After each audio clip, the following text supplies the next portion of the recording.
안녕하세요. 법무법인전 곽준호 변호사입니다. 오늘은 보이스피싱의 자수, 특히 해외 자수 특별기간에 대해서 한번 알아보도록 하겠습니다. 이것이 어떤 효과가 있는지, 그리고 과연 이게 정말 혜택이 있는지 등에 대해서 한번 말씀드리고자 합니다. 보이스피싱 특별 자수 기간에는 유리한 혜택이 따로 있나요? 네, 아까 말씀드린 것처럼 지금 보이스피싱 특별 자수 기간을 해가지고 2021년 10월부터 2022년 1월 11일까지 특별 자수 기간을 운영하고 있습니다. 일단 내세우고 있는 혜택으로는 기소유예를 비롯한 심지어 입건을 하지 않겠다 하는 이야기까지 하고 있지만, 그런 다양한 혜택을 통해서 보다 많은 자수를 이끌어내려는 그러한 조치로 보이고 있습니다. 그렇다면 기소유예 처분을 받을 가능성이 있나요? 물론 특별자수기관에서 기소유예 처분이 가능하다는 것을 이야기하고 있지만, 현실적으로 운영되는 것을 봤을 때는 보이스피싱의 가장 단순한 가담 형태인 전달책의 경우에 있어서도 기소유예가 사실상 쉽지 않다는 점을 봤을 때는, 해외에서 어떠한 업무, 예를 들면은 상담원 TM 또는 해외에서 각성 앱 등을 운영하였던 사람들이 사실상 기소유예 처분을 받는 것은 쉽지 않을 것으로 보입니다. 수사기관에서 기소유예 처분도 가능하다는 것을 내세우는 것은 그만큼 혜택을 주겠다는 그러한 표현으로 보시면 될 것 같습니다. 모든 죄에 대해서 기소유예 처분이 가능하다고 보는 것은 현실적으로 조금 힘들지 않나 싶습니다. 그리고 저희도 지금 현재 해외 특별자수기관에 많은 분들의 자수를 실제적으로 진행하고 있는데요. 그런 분들 중에서 특히 해외에서 일하신 분들 중에서는 기소유예 처분 이것을 받으신 분은 있지 않습니다. 보이스피싱 특별 자수 기간을 활용하면 좋은 점은 무엇인가요? 일단은 해외에서 들어오시는 분들 같은 경우에 있어서는 영원히 해외에서, 그러니까 중국이든 필리핀에서 사신다면 몰라도 한국에 언젠가 들어와야 되지 않겠습니까? 그때 이렇게 혜택을 준다고 할 때 들어오는 것이 좋습니다.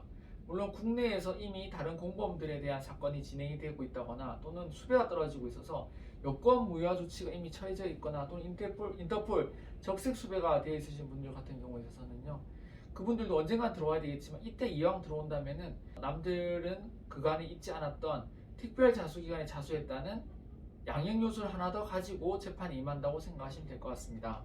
따라서 내가 보이스피싱 가담을 했는데 그것이 기소유예, 어떠한 특정한 결과 이런 것을 보장받는다기보다는 그간에는 없었던 양형 요소를 하나 더 가지고 재판에 임할 수 있는 기회를 얻었다.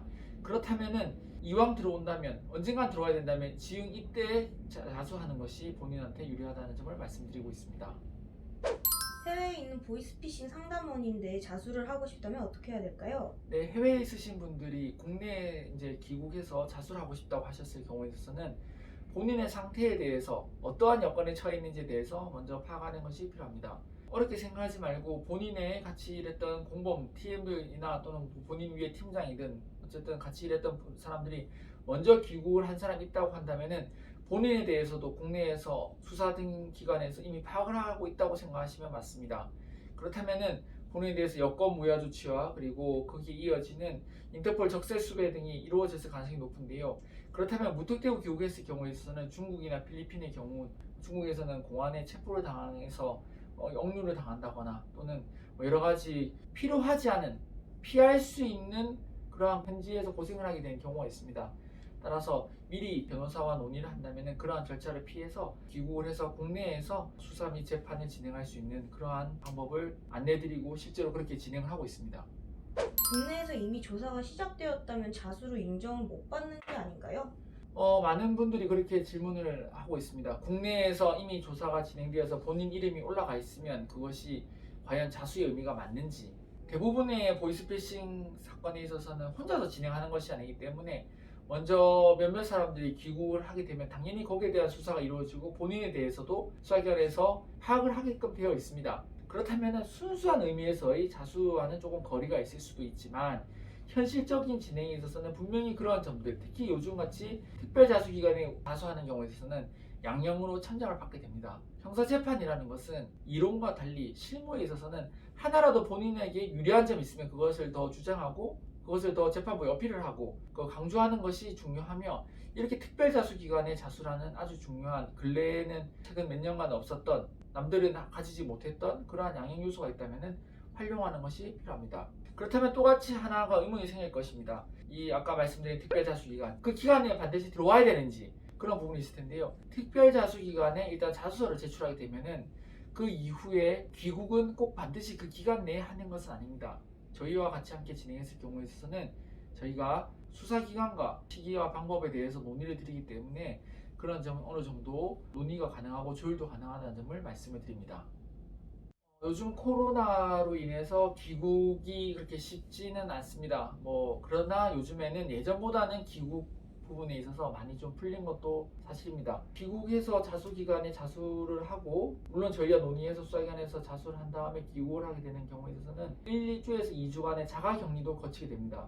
물론 수도권의 수사기관에서 수사를 진행하는 경우에 있어서는 자가격리를 가지게 되는 경우가 대부분이지만, 지방에 있어서는 자가격리 없이 바로 수사에 임하기도 합니다.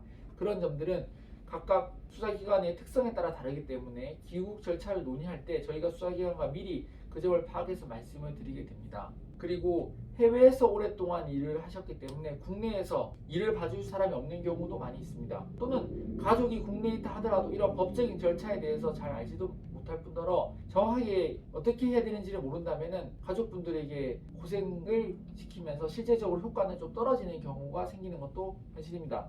따라서 이런 부분은 저희가 전문적으로 자수에서부터 모든 부분, 즉 자수서 작성 및 귀국 일정 조율, 그리고 수사기관과의 협조를 통한 자수 방법 등에 대한 논의, 그리고 이어서 경찰 수사, 검찰 수사, 재판과 그리고 피해자와의 합의까지 모든 것들을 원스톱 서비스로 제공을 해드리고 있으므로 해외에서 지금 귀국 및 자수를 고민하시는 분들은 저희 사무실에 문의해 주시기 바랍니다.